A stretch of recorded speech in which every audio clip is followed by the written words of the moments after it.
In this video, I'm going to give you 9 quick New World tips that are mostly aimed at new or returning players, but there's actually a few in here that I think even some OG players like myself might not know. Quick shout, if you want to support the channel, then becoming a YouTube member is the best way. Tip number 1 is very simple. Use the roads when you are traveling. Now, I'm mentioning this one here because I actually put it in my leveling guide, and there's somebody in the comments was like, I've been playing since the game started and didn't realize that this was a thing. Basically, if you are running on the roads, you get a speed boost, and it's actually much quicker than dodging everywhere. Now, this speed boost is currently set at 15%. When it was originally introduced, it was, I believe, at 10%, but they have since buffed it. So yeah, try not to dodge everywhere, just run on the road. Now, this next one is probably going to be obvious to most of you. Most MMOs have an auto run feature, but I just want to give you a reminder to bind it to something where you're actually going to use it a lot. I actually have it bound to my MMO mouse button, and basically if I really want to, I can play with one hand because I can just auto run somewhere. I can even pick stuff up because I've bound a key to E, so I can actually just gather. Very, very useful, and you never know what you'll be doing with that other hand. This next one is really for returning players who were burned out when it came to teleporting. Please now teleport everywhere. There is no point running if you can teleport. Recalling to your inn now has a 20-minute cooldown, which I think was an hour when the game first launched,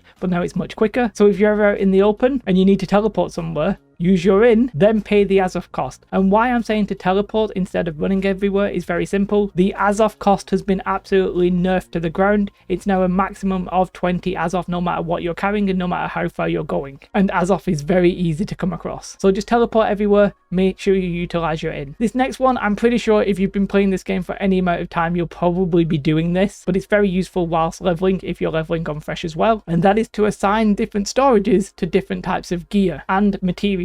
So for example, Windswood might be where you keep your leather, Everfall might be where you keep your metals, and so on and so forth. But you can take that further in terms of gear as well. Maybe you're going to keep your light dex gear in Ebonscale, and maybe you'll keep your tanking stuff in Cutlass Keys. And the reason that this is beneficial now is not just can you actually go and teleport to places to pick up stuff easier, you actually don't need to do that when it comes to materials because each storage is now linked. So you can be in Brimstone Sands and you can literally put things in Windswood and take them out for free. So you can just get the gear you want to the place where you want just by going to a storage. There's no cost, there's no restrictions, it's all free. They're not linked. So it's not like when you craft in Brimstone, you can use stuff from Windswood. You have to move the stuff from Windswood to Brimstone, but then you can craft with it, and it's free. This next one's a little bit of a sneaky one. If you're stuck trying to get up some rocks and it's just out of reach, consider getting a melee weapon and right-clicking as you jump. And what this sort of allows you to do, sometimes it lets you sort of like latch on to a rock that you wouldn't be able to otherwise latch onto, and you can sort of use them as stepping stones. Now don't go overboard with that because it might actually be like a TOS thing, but it's very good in just the odd place where you're trying to like mountain climb